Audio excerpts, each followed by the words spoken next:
Hello guys, welcome back to my journey. So, di video kali ini gue bakal dedikasikan buat kalian para maba atau calon maba. Karena gue bakalan bahas seputar perkuliahan dan soal quarter life crisis. Mungkin kalau terlalu kepanjangan durasinya bakal gue jadiin 2 part. Anyway guys, baru ingat kalau di bulan-bulan ini tuh kalian para anak SMA lagi pontang-pantingnya buat nyiapin masa depan. Sebelumnya gue mau ngucapin selamat buat kalian yang udah dapat univ, entah itu dari jalur SNM, SBM, SPAN PTKIN, atau orang dalam. Bercanda. Buat kalian yang masih struggling cari univ, tetap semangat ya. Masih ada jalur mandiri ataupun univ swasta kok. Gue cuman mau ngasih tahu satu hal yang bener-bener gue pegang dari dulu guys. Dimanapun tempat yang udah Tuhan pilih buat kita, atau dimanapun kita ditempatin sama Tuhan, ya berarti di situ tempat yang emang bener-bener terbaik buat kita. Anyway, gue mau curhat bentar seputar perjuangan gue dulu. Ya. Dulu gue mulai perjuangan gue dari SNMPTN dengan tujuan pariwisata UGM. Iya, gue tahu emang bener-bener gak tahu diri. Tapi ya gimana kalau nggak diperjuangin dulu kan gak akan ada yang tahu gimana-gimananya. Setelah itu lanjut ke SBMPTN. Tes ikut 2 kali, dikawal terus sama bokap karena tesnya gue waktu itu di luar kota, di Solo, dan kebetulan gak boleh keluar kota sendiri. Oke, terus lanjut nyoba mandiri sampai akhirnya ke swasta. Pun itu yang gue perjuangin bukan cuma UGM. Gue daftar ke UNY, ambil sastra Jerman karena menurut gue itu peminatnya dikit. Terus nilai gue juga lumayan, yang paling oke gitu dari geng gue. Terus gue nyoba daftar ke Politeknik Bandung, UNES, nyoba apply ke UNSW Sydney. Terus pokoknya semua peluang gue sambet. Gue juga udah mempersiapin diri gue bahkan dari SMA kelas 2. Tapi yang bener-bener hektik banget itu di kelas 3. Itu tuh kayak sehari gue ada 3 bimbel offline. Dari rumah berangkat pagi-pagi buta karena pagi gue ada les di sekolah. Habis itu langsung kelas sampai sore. Sorenya gue ada les lagi dari sekolah yang buat peminatan UN kalau nggak salah, dan waktu itu gue ambil geografi karena gue IPS. Dan abis itu lanjut bimbel offline lagi di pusat kota gue tinggal. Itu ada salah satu bimbel gitu.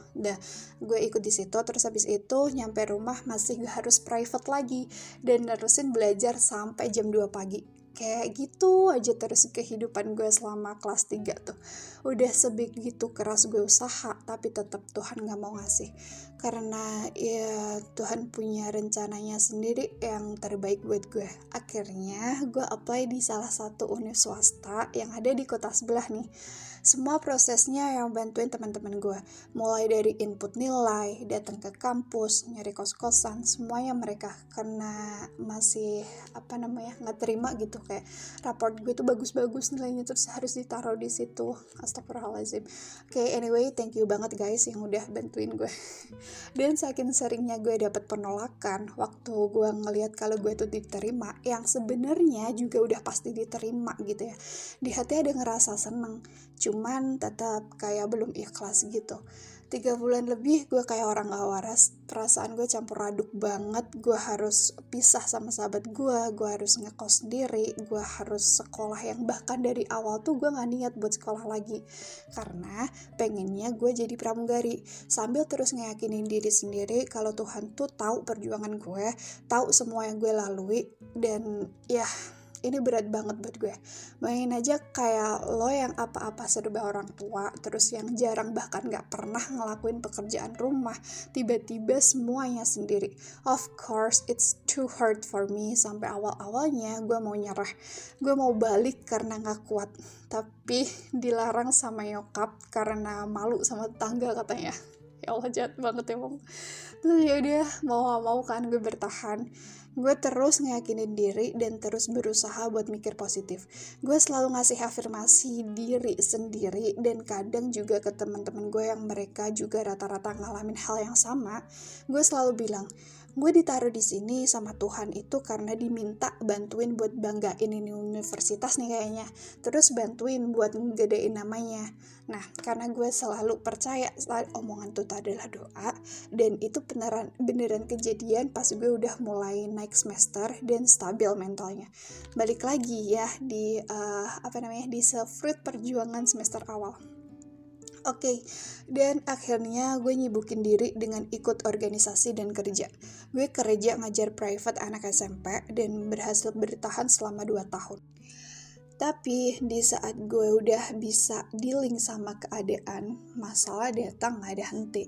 Setelah 1 semester berjalan, tiba-tiba ada COVID. Bisnis bokap gue bangkrut, dan gue yang tadinya hidup itu hedon jadi pas-pasan parah. Bahkan bener-bener kayak sesusah itu buat bayar kuliah karena semua dana pendidikan gue kepake waktu nyelamatin asetnya bokap.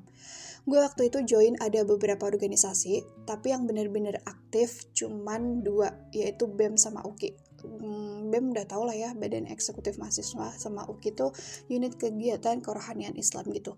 Dan kebetulan gue kejebak di lingkungan yang toksik banget, salah satu dari organisasi itu.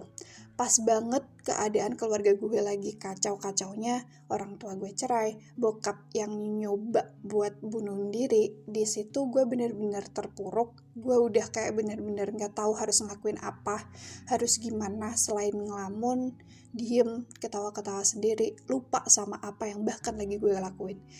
Yap, gue depresi. Kalau lo bilang, halah itu gak kuat iman, makanya sholat, ngaji, puasa dibanyakin, doa, apalah segala macam, lo salah guys. Gini, gue kasih paham sama lo, buat yang beranggapan begitu, lo salah banget. Lo gak pernah tahu seberapa kenceng mereka ibadah, seberapa deket mereka sama Tuhannya. Ada kalanya juga dimanapun orang ada kalanya juga dimana orang udah kewalahan sama masalah dia. Waktu itu gue butuh banget buat pulang. Gue butuh sosok keluarga yang at least bisa nge-support gue. Tapi rumah yang gue anggap rumah sekarang udah gak ada. Hormon gue gak begitu stabil FYI. Kalau banyak pikiran, darah menstruasi gue bisa jadi gumpalan kayak orang keguguran, dan gue bisa mens itu tuh gak berhenti-berhenti. Sampai gue pernah HB gue tuh tinggal 4 dan harus transfusi darah berkantong-kantong. Dan ya otomatis langsung kambuh saat itu juga. Dan posisinya waktu itu duit gue habis, gue gak tahu harus minta sama siapa lagi. 3 hari gue gak makan, cuma tidur sama minum air doang karena emang udah selemes itu. Tapi salahnya gue kayak gak kuat gitu loh diuji kayak gitu tuh. Terus gue bilang sama Tuhan kayak, kenapa harus gue? Yang gue tuh udah ngerasa taat gitu sama perintah, terus sama larangannya. Gue cuman pengen kok bisa bahagia kayak yang lain, udah itu aja gitu. Dan itu yang paling gue seselin. Harusnya gue masih bisa buat bersyukur, meskipun gak tahu gitu apalagi yang harus disyukurin. Karena gue sadar di balik cobaan itu pasti ada kebahagiaan yang menanti, but I can't. Sejak saat itu gue bener-bener kehilangan jati diri gue. Gue yang selalu ceria, gampang bergaul sama orang, ambisius, tiba-tiba jadi cengeng, suka diem, dan penakut. Gue butuh waktu buat bisa bangkit lagi karena gue bener-bener udah capek sama semuanya. Akhirnya pelan-pelan gue nyoba buat nerima apa yang terjadi. So, itu dia cerita dari gue, lumayan panjang ternyata. Sebenarnya mau gue bahas di sini tuh tentang hal-hal yang perlu kalian siapin buat baru masuk atau yang mau masuk kuliah. Gini nih, I will make it clear for you. So guys, dunia perkuliahan itu tuh gak seindah yang ada di series My Lecture My Husband atau di film-film lainnya. Dan di sini juga kalian bakal ngerasain yang namanya mati segan hidup tak mau. Gue bukan mau nakut-nakutin, tapi please pikirin dulu sebelum lo mau masuk kuliah, karena kalau sampai lo salah jurusan atau cuman karena ikut-ikutan temen doang kuliahnya, gue bisa pastiin kesetresan yang lo bakal alami tuh jauh lebih gede daripada kita-kita yang milih itu karena suka atau berpassion di situ. Berarti nih, ada beberapa hal yang perlu kalian perhatiin. Hal yang pertama adalah tentuin dulu mau ambil program studi apa. Ikutin naluri lo, ikutin passion lo, ikutin juga senangnya lo itu tuh ada di mana. Karena kalau sampai lo salah jurusan dan ngejalaninnya terpaksa, itu bakalan double tekanannya. Terus yang kedua menurut gue di semester 1 dan 2 itu tuh banyakin ikut organisasi. Di waktu itu lo butuh buat punya banyak teman, punya banyak relasi, dan buat tahu soal lingkungan kampus. Dan menurut gue ikut organisasi bakal bantuin lo buat dapetin itu. Dan yang ketiga menurut gue di semester 3, 4, dan 5 itu tuh waktunya lo buat milih lo mau evolve di mana. Gue bantu klarifikasi ini ya. Ada 3 ruang yang bisa lo ambil. Yang pertama, the first one will be organizations. Ketika lo join organisasi dan lo ngerasa bisa ngasah kemampuan lo, atau lo ngerasa bisa ngembangin skill yang udah lo punya di organisasi itu, ya udah go ahead, lanjutin jadi mungkin kalau di BEM tuh istilahnya jadi menterinya, atau mungkin lo bisa daftar jadi preswapresnya gitu. Yang penting bakat lo tuh terasa. Terus yang kedua ada event or competitions.